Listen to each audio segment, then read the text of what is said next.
Alak yan na. Upay sarak yan. Okay.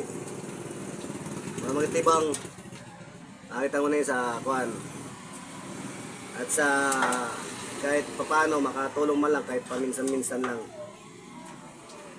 Ito lang gawin natin para ibsan yung yung gagastusin dito sa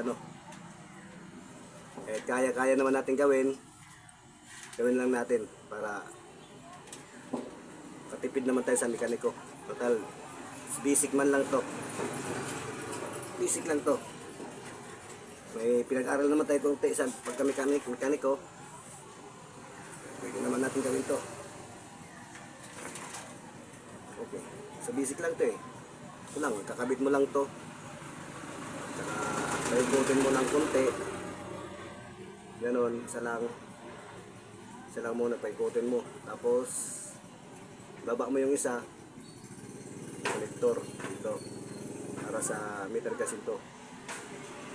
Ayusin mo lang yung pagkakabit para hindi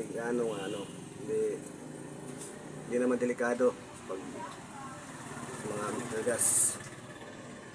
Ayusin mo lang, tapos i-secure mo yung paglagay ng electrical tape.